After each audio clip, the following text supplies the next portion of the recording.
Bismillah. Bismillahirrahmanirrahim. Assalamualaikum warahmatullahi wabarakatuh.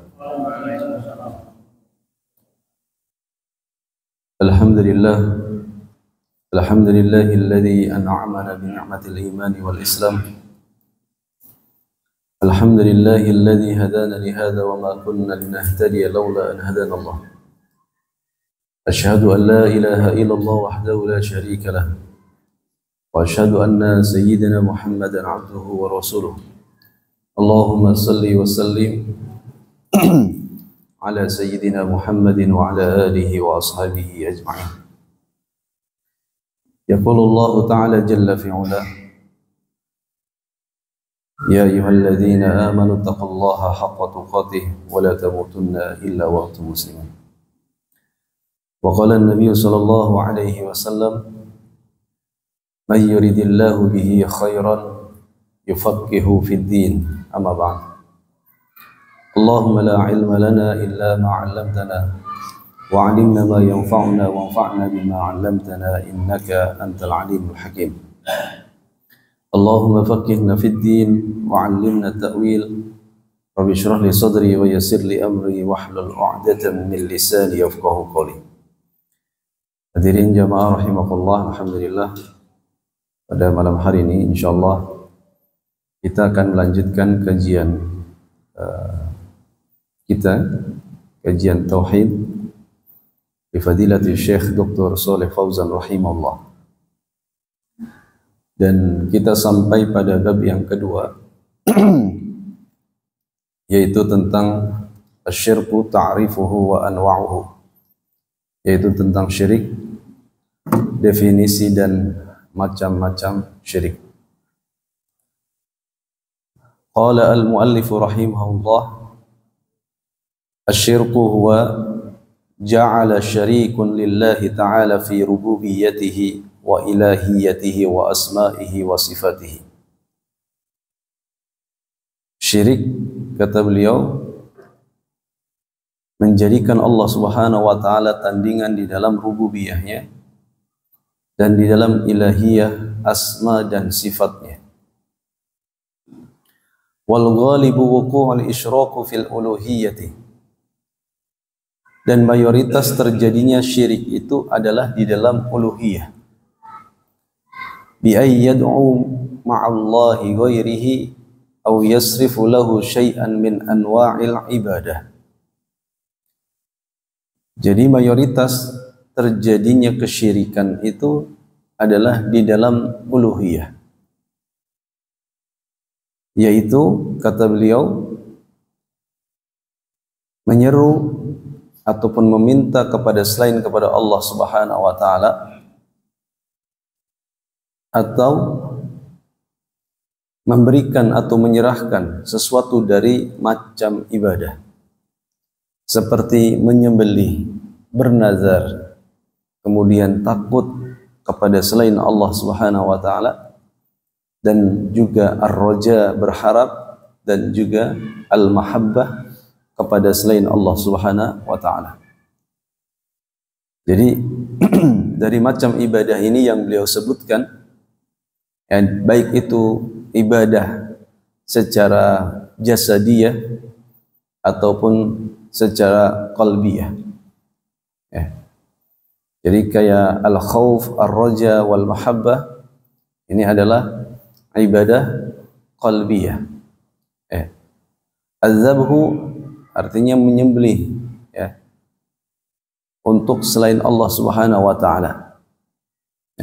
Sebagaimana yang dilakukan oleh orang-orang musyrik, dalam rangka penghambaan diri kepada berhala-berhala. Begitu juga yang dilakukan oleh orang-orang terdahulu, bernazar kepada selain Allah Subhanahu wa taala. Jadi nazar itu ketika kita menghendaki, menginginkan sesuatu, kemudian kita berjanji di dalam diri kita untuk melakukan ketaatan, nah ini nazar. Dan nazar hukumnya wajib untuk diamalkan atau dilakukan oleh seseorang yang bernazar. Tapi kalau bernazar kemudian kita melakukan untuk selain Allah Subhanahu wa taala, baik itu untuk nenek moyang ataupun sejenisnya, maka ini termasuk syirik kepada Allah Subhanahu wa taala. Kemudian juga takut, ya, al-khauf. Al-khauf di sini adalah laisal khaufu minal fitrati minal insan. Jadi bukan takut karena dasar seorang manusia, takut akan gelap, bukan.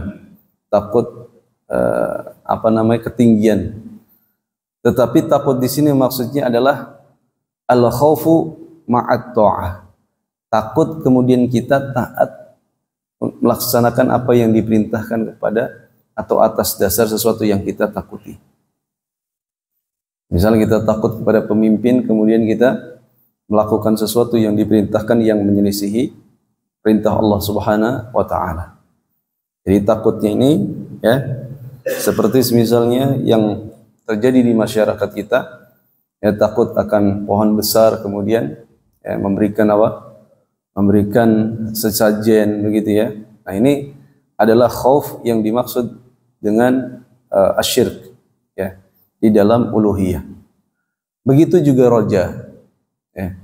Ar-roja juga, ya, berharap kepada selain Allah Subhanahu wa taala, artinya harapannya itu, ya, kepada benda ataupun sesuatu yang kemudian melebihi, ya, atau menandingi dari harapannya kita kepada Allah Subhanahu wa taala.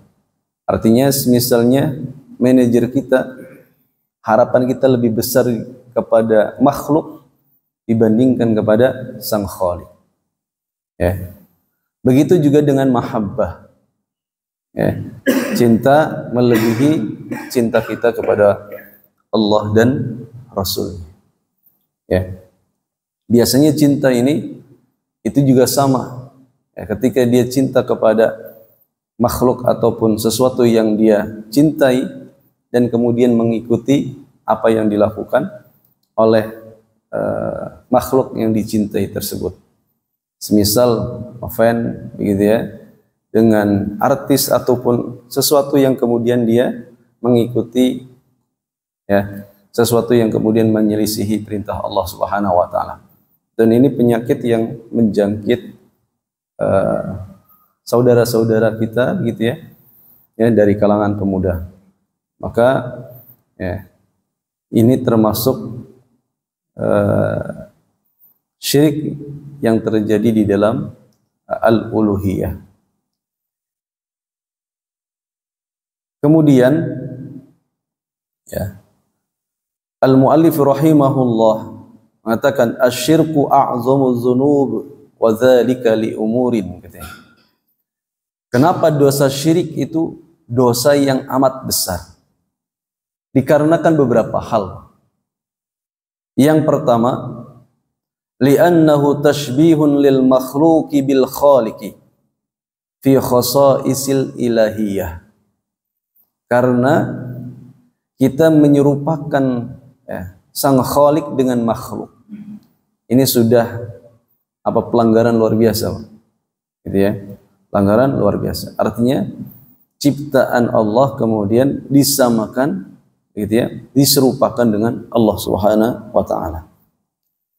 Faman asyraka ma'allahi ahadan faqad syabbahahu bihi. Barang siapa yang menyekutukan Allah Subhanahu wa taala dengan sesuatu, ya, maka dia telah menyerupakan Allah dengan, ya, dengan sesuatu tersebut. Wa hadza a'zamu dzulm, dan ini adalah kezaliman yang besar, katanya.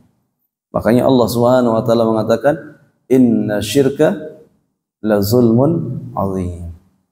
Ya. Dan zalim itu, ya, adalah wad'u syai' fi ghairi mawdi'ihi. Jadi kita meletakkan sesuatu bukan pada tempatnya, itu zalim. Ya. Jadi meja untuk belajar, gitu, ya, tetapi kita gunakan untuk duduk, ini zalim. Ya, itu zalim. Ya. Jadi kita meletakkan sesuatu atau menggunakan sesuatu, ya, bukan untuk semestinya, ya, bukan untuk sepatutnya, bukan pada tempatnya, maka ini adalah zalim. Ya. Faman 'abada ghairallahi faqad wada'al ibada fi ghairi mawdi'ihi. Barang siapa yang menyembah kepada selain Allah Subhanahu wa taala, maka dia telah menempatkan ibadah itu bukan pada tempatnya. Karena ibadah itu min khasaisillah. Karena ibadah itu bagian dari kekhususan untuk Allah Subhanahu wa taala. Ya. Tetapi kemudian kita meletakkan ibadah itu untuk selain kepada Allah Subhanahu wa taala, maka kita telah melakukan kezaliman terhadap diri kita sendiri. Makanya, dan ini kata beliau, wa dzalika a'zamu dzul, dan ini termasuk kezaliman yang besar. Jadi ini pertama, kenapa dosa syirik itu adalah dosa yang paling besar. Ya. Yang kedua, anallaha akhbara annahu la yaghfiruhu liman lam yatub minhu. Jadi Allah Subhanahu wa taala memberitahukan kepada kita, Allah tidak akan pernah mengampuni dosa syirik. Sebagaimana dalam firman Allah Subhanahu wa taala di dalam surat An-Nisa. Ya. Dalam surat An-Nisa ayat 48. Kata Allah Subhanahu wa taala, innallaha la yaghfiru ay yushraka bihi wa yaghfiru ma duna dzalik. Jadi sesungguhnya Allah Subhanahu wa taala tidak akan pernah mengampuni dosa orang yang menyekutukan Allah dan mengampuni selain dosa syirik. Ya. Begitu pula ditegaskan di dalam surat Al-Maidah ayat 72. Kata Allah Subhanahu wa taala, innahu may yusyrik billah faqad harramallahu alaihil jannah wa ma'wahun nar. Jadi kata Allah Subhanahu wa taala, barang siapa yang menyekutukan Allah, maka aku telah haramkan baginya surga dan tempatnya adalah neraka jahanam, dan orang-orang yang zalim itu wa ma lizzalimina min ansar. Jadi orang-orang yang zalim itu tidak akan pernah memiliki penolong sedikit pun. Nah, jadi yang ketiga, bahwasanya kenapa dosa syirik ini termasuk dosa besar? Karena pelakunya Allah haramkan untuk masuk surga. Jadi yang pertama, tadi tasbihun lil makhluq bil khaliq. Jadi menyerupakan makhluk dengan sang khaliq. Yang kedua tadi, dosa syirik tidak akan diampuni. Yang ketiga, Allah haramkan bagi pelaku syirik itu untuk masuk surga. Dan bahkan dia kekal abadi di dalam neraka jahanam. Kemudian yang keempat, kenapa dosa syirik ini termasuk dosa yang paling besar? Anna syirka yahbitu jami'ul a'mal. Karena sesungguhnya kesyirikan itu itu menghapuskan seluruh amal ibadah kita. Jadi dari semenjak kita balik gitu dari semenjak kita beramal sampai kemudian kita melakukan dosa syirik, maka dari situlah kemudian amal ibadah kita akan dihapuskan. Ini kebayang gitu jadi hangus begitu saja. Makanya kata Allah Subhanahu wa taala di dalam surat Al-An'am ayat 88. Kata Allah Subhanahu wa taala, walau asyraku, kalau seandainya mereka menyekutukan Allah, la habitu anhum ma kanu ya'malun. Maka Allah Subhanahu wa taala akan menghapuskan apa yang mereka telah lakukan. Artinya ibadah-ibadah mereka Allah Subhanahu wa taala akan hapuskan dan Allah Subhanahu wa taala akan hanguskan. Begitu juga Allah Subhanahu wa taala tegaskan di dalam surat Az-Zumar ayat 65. Walaqad uhiya ilaika wa ilal ladzina min qablik la in asyrakta la yahbatanna 'amaluk wa la takunanna minal khasirin. Dan telah diwahyukan kepadamu wahai Muhammad dan orang-orang sebelum engkau, kalau seandainya mereka menyekutukan Allah Subhanahu wa taala, la yahbatanna 'amaluk, ya, maka akan dihanguskan amal ibadahnya, wala takunanna minal khasirin, dan kalian termasuk orang-orang yang merugi. Jadi yang keempat ini, ya, dosa syirik. Kenapa? Ya, dosa yang paling besar karena bisa menghapuskan seluruh amal ibadah kita. Ya, na'udzubillah. Kemudian yang kelima, ya, kenapa dosa syirik ini dosa yang paling besar? Karena annal musyrik halalud dami wal mal. Orang musyrik itu darahnya, hartanya halal. Darahnya halal untuk ditumpahkan dan hartanya halal untuk diambil. Gitu ya.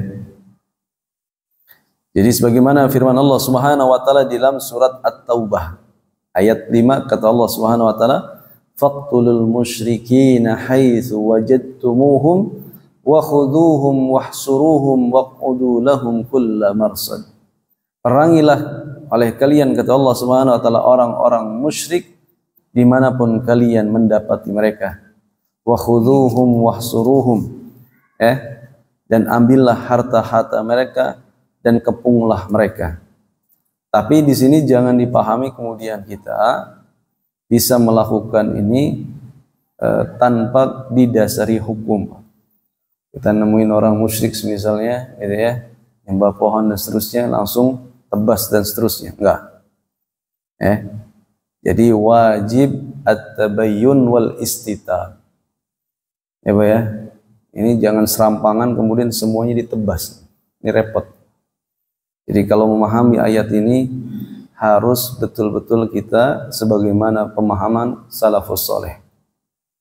Jadi ayat ini maksudnya apa? Ketika apa? Ketika dalam peperangan. Ya. Dan syarat Pak, ketika semisal kita mendapatkan seseorang, itu wajib at-tabayyun wal istitab. Jadi kita harus meminta penjelasan apa yang mereka lakukan itu, dan dikhawatirkan kekeliruan pemahaman mereka. Jangan kemudian kita serampangan di dalam mengkafirkan. Kalau sudah jelas kemudian, gitu ya, maka kita kalau memang tidak berhak untuk menghakimi, karena yang memutuskan itu siapa? Hakim. Maka seorang hakim itu meminta kepada pelaku tersebut untuk istitab, yaitu minta untuk bertaubat, Pak. Gitu ya. Untuk apa? Bertaubat. Nah ini yang kelima. Jadi orang musyrik itu halal darahnya dan juga halal hartanya. Dan ini pun juga banyak sekali pemahaman yang serampangan, mentang-mentang orang musyrik. Ada orang Amerika datang gitu ya di bandara, ya kan, langsung diambil, dijarah hartanya gitu ya, dan seterusnya. Jadi orang musyrik atau orang kafir itu kan ada kafir harbi, ada kafir zimmi, Pak. Jadi kalau sekarang misalnya ya, fatwa para ulama yang harbi sekarang itu di Palestina, udah jelas tuh. Itu artinya hukumnya adalah itu sedang di medan perang. Berbeda hukumnya di luar itu. Nah, ada kafir zimmi. Kafir zimmi ini karena dia membayar upeti gitu ya, maka dia di bawah jaminan Pak negara. Negara Islam, gitu ya. Maka sebagian ulama, orang yang masuk ke Indonesia dengan visa dan izin dan seterusnya, karena dia bayar, maka kemudian tidak boleh. Maka sebagaimana dalam hadis Nabi Shallallahu Alaihi Wasallam, Man qatala zimmiyan, kata Rasulullah. Orang yang membunuh orang kafir zimmi, ya, di bawah tanggungan apa? Negara Islam, artinya jaminan, Pak. Keamanan dia, nyawa dia, harta dan seterusnya. Apa kata Rasulullah? Falam yarih lahu raihatal jannah. Dia tidak akan pernah mencium baunya surga. Jadi Masya Allah, jadi nggak sembarangan. Ya, jadi ini ketika kita, apalagi kalau kita masih ada syubhat saudara kita melakukan apa? Kemusyrikan, kesyirikan, harus ada tabayyun, jangan main tebas dan seterusnya. Ini repot, nanti acak-acakan. Ini wah, ini fulan bla bla bla bla, gitu ya. Kemudian langsung kita tebas. Nah, ini repot sepertinya, ya. Nah, kemudian yang keenam, kenapa kemudian syirik ini termasuk dosa besar? Kata beliau, anna syirkatan tunaqqisu wa ayyaba nazzahu Rabb subhanahu nafsahu anhuma faman asyraka billah faqad athbata lillahi ma nazzahu nafsahu anhu. Jadi syirik ini, ya, itu telah menjelekkan, ya, memberikan aib yang Allah Subhanahu wa taala telah sucikan dari dirinya sendiri. Allah mensucikan dirinya dengan firman, ya kan? Tetapi kemudian kita sebagai seorang makhluk memberikan aib kepada sang Khalik.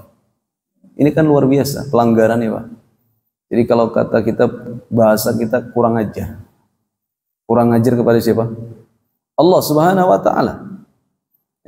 Kenapa? Karena Allah telah menetapkan atas dirinya, ya. Dan Allah Subhanahu wa taala juga nazzaha an nafsihi, juga mensucikan dirinya. Tapi kemudian kita mengotorinya. Dan ini kata beliau, wa hadza ghayatul muhadatu lillah. Ini puncak dari pertentangan, pemberontakan, perlawanan kepada Allah Subhanahu wa taala. Dan ini wa hadza ghayatul mu'anadah. Dan ini adalah puncak dari apa? Dari pembangkangan seorang hamba. Jadi Masya Allah, jadi luar biasa. Jadi ini kenapa dosa syirik, ya, dosa yang amat besar. Kemudian yang ketujuh, an-syirk akbarul kabair. Jadi syirik ini dosa yang paling besar. Udah kabir, kan kabir dosa besar, Pak. Ya kan? Ini akbar itu ismu tafdil, paling besar. Gitu. Dari dosa-dosa besar. Jadi ada dosa kecil, dosa besar, dosa paling besar. Sebagaimana dalam hadis yang diriwayatkan oleh Abi Bakrah radhiyallahu anhu, qala Rasulullah sallallahu alaihi wasallam, ala unabbiukum bi akbaril kabair. Akankah aku beritahukan kepada kalian, ya, dosa-dosa yang paling besar? Kata Nabi sallallahu alaihi wasallam, akbarul kabair itu salasan. Itu ada 3. Qulna bala ya Rasulullah, kata sahabat, ya Rasulullah. Qala al-isyraku billah. Yang pertama adalah menyekutukan Allah. Kemudian yang kedua, ya, wa uququl walidain. Yang kedua adalah uququl walidain, aqul walidain. Jadi durhaka kepada kedua orang tua. Ini syirik dengan durhaka kepada orang tua ini sering sekali digadingkan, ya. Dalam firman Allah Subhanahu wa taala juga ketika kita diperintahkan untuk tidak menyekutukan Allah, wa qada rabbuka alla ta'budu illa iyyah. Jadi Allah telah tetapkan kepada kita agar kita tidak menyekutukan, agar tidak menyembah kepada selain Allah. Di sini ada wawul ataf, wabil walidaini ihsana. Dan hendaklah kepada kedua orang tuanya dia berlaku baik. Dalam hadis juga sering disandingkan antara syirik dengan apa? Dosa aqul walidain.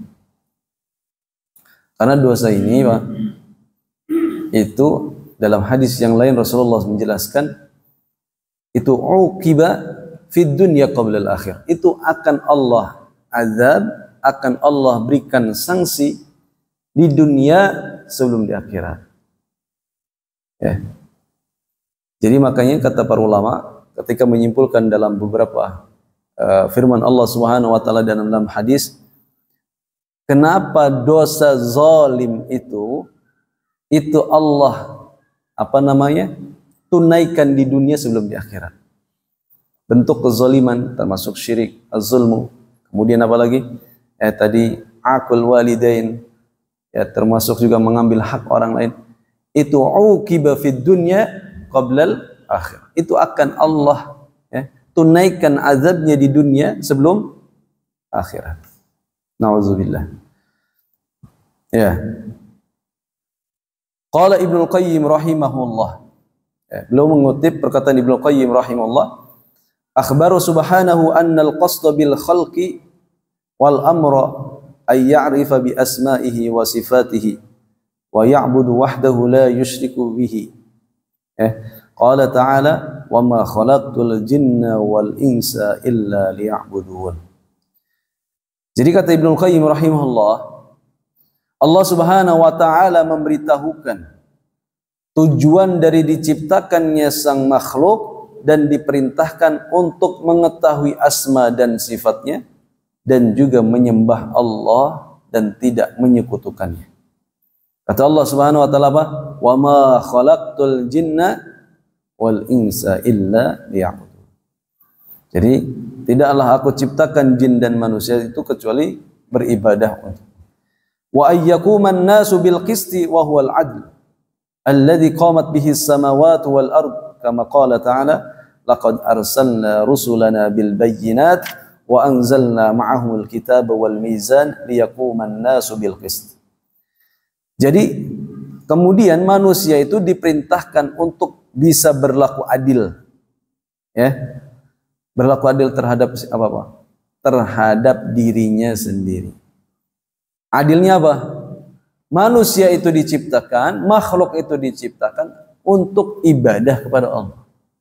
Makanya kalau kita kemudian berpaling dari perintah Allah, ini sudah kita tidak berlaku adil, Pak, terhadap diri kita. Makanya kenapa kita selalu berdoa agar kita terhindar dari apa? Kezoliman diri kita sendiri. Ya enggak, Pak? Iya. Zalim terhadap diri kita sendiri itu kita melakukan maksiat, zalim terhadap diri kita. Iya. Sebenarnya siapa yang dirugikan? Yang dirugikan adalah diri kita sendiri. Ya. Makanya kemudian Allah Subhanahu wa taala berfirman, laqad arsalna rusulana bil bayyinat. Kami telah utus rusul, ya, utusan-utusan kami.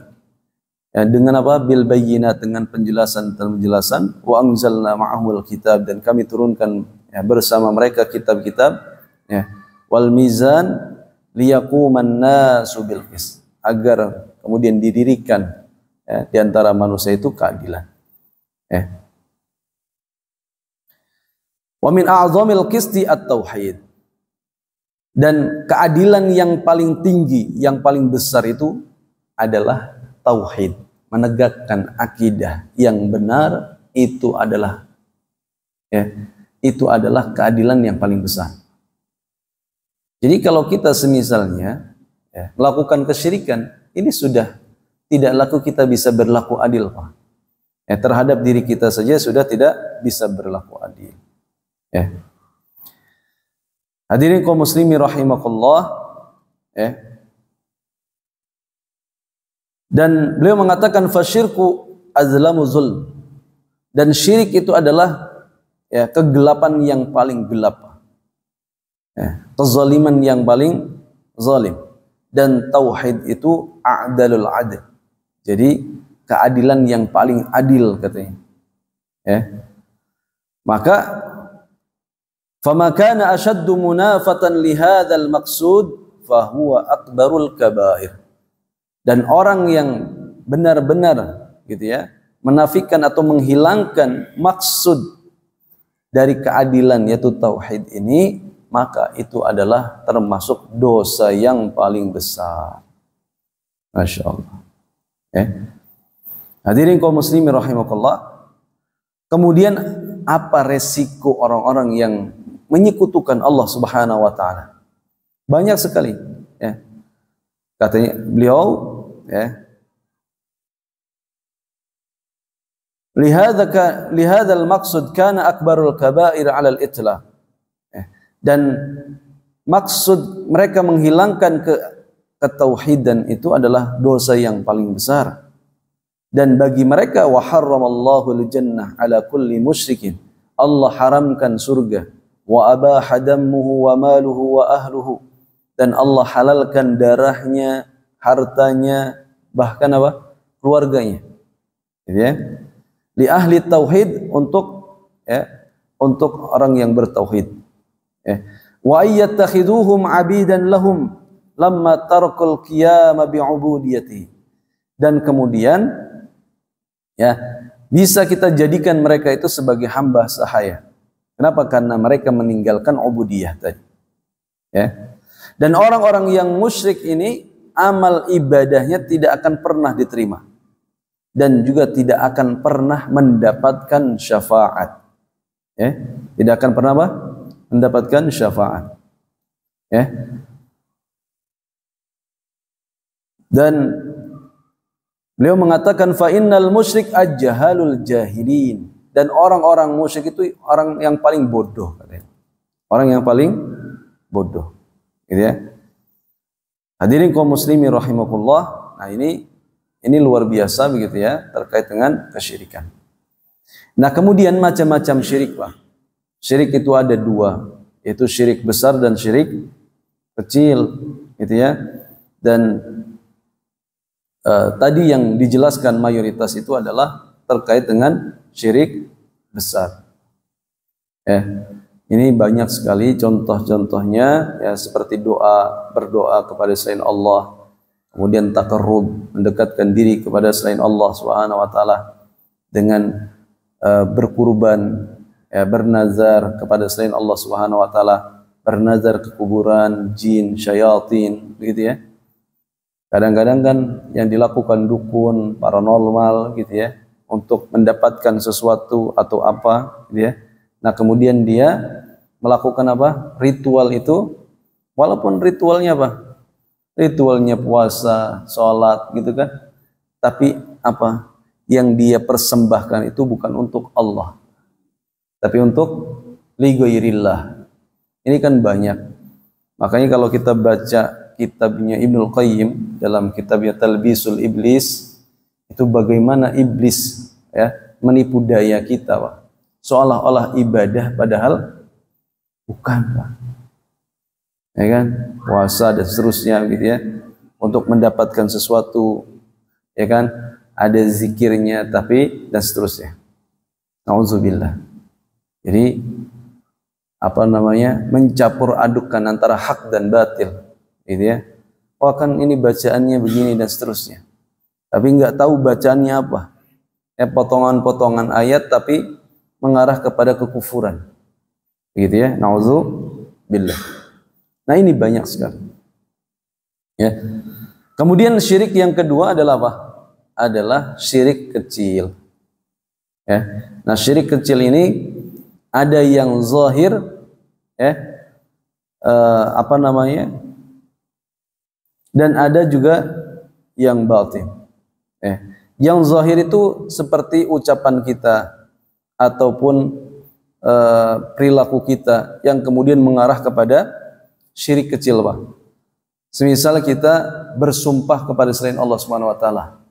Al-halfu bi ghairillah, ini masuknya syirik kecil. Tapi kalau berulang-ulang akan menjadi syirik besar. Ya, demi nenek moyang, orang tua dan seterusnya. Nah, ini al-halfu bi ghairillah, ya, kata Ibnu Umar apa? La yahlifu bi ghairillah, janganlah kalian bersumpah, ya, dengan atas nama selain nama Allah. Karena aku mendengar Rasulullah SAW bersabda, man halafa bi ghairillah faqad kafara aw asyrak. Barang siapa yang bersumpah dengan atas nama selain Allah Subhanahu wa taala, maka dia telah kufur dan melakukan kesyirikan. Atau kita mengucapkan masya Allah wa syi'ta. Kalaulah bukan karena kehendak Allah dan Anda. Artinya kita menyandingkan kalimat apa? Ya, wawunya itu masya Allah wa syi'ta. Yang benar gimana? Masya Allah thumma syi'ta. Ya, kemudian Anda. Kalaulah bukan karena Allah kemudian Anda. Jadi kita tidak apa? Menyandingkan Allah dengan apa? Dengan makhluknya. Nah ini juga apa? Syirik kecil Pak ya. Ya. Apalagi kalau bukan Anda begitu ya, saya nggak tahu gimana nasib saya. Ya kan?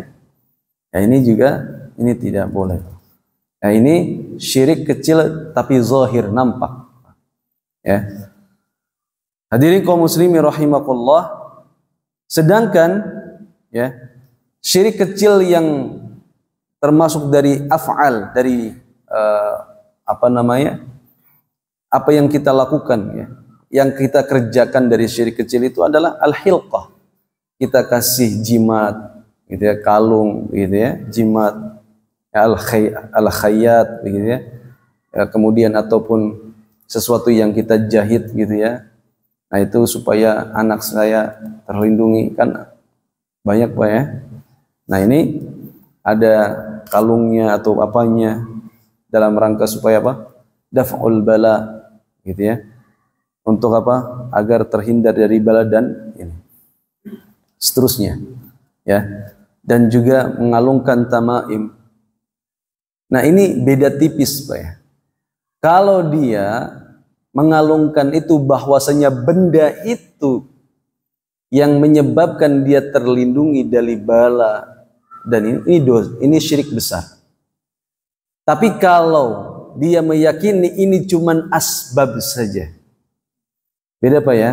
Kalau dia meyakini kalung itu ataupun jimat itu yang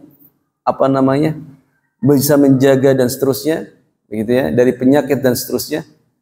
Kalau itu dia meyakini itu syirik besar. Tapi kalau dia meyakini itu cuman asbab saja, asbab. Nah ini syirik kecil, ya, nyareat katanya gitu ya. Nah ini, tapi nyareatnya dengan jimat dengan ini. Nah ini syirik kecil. Beda ya Pak ya, antara kita meyakini jimat itu yang melindungi, karena ada yang meyakini pakai wafak gitu ya, wah supaya kebal dan seterusnya.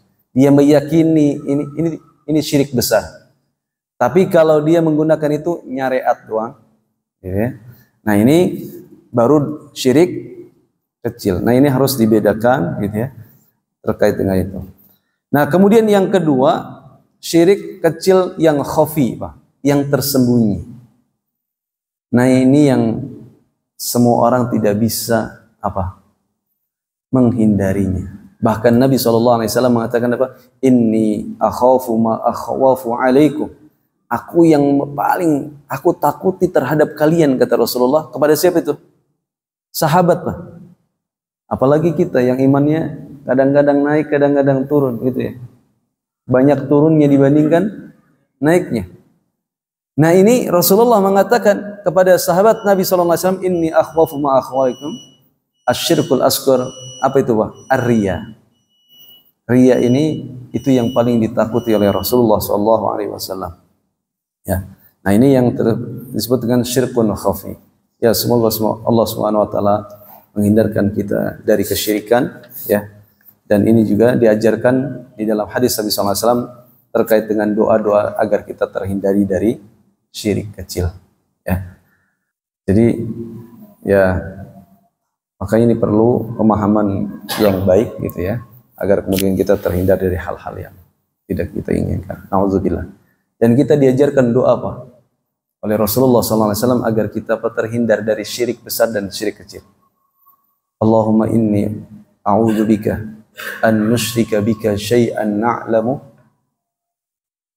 Terus bima la na'lamu. Ya, aku berlindung ya dari perbuatan syirik yang baik yang kita ketahui ataupun yang tidak, bima la na'lam, kita yang tidak ketahui. Jadi kata Rasulullah SAW, kalau kita ini baca Pak, kita akan dihindarkan dari apa? Dari syirik, dari riya dan dari sum'ah. Jadi kita harus dawamkan ya, agar kita terhindar dari tadi. Gitu ya. Allahu a'lam bishawab.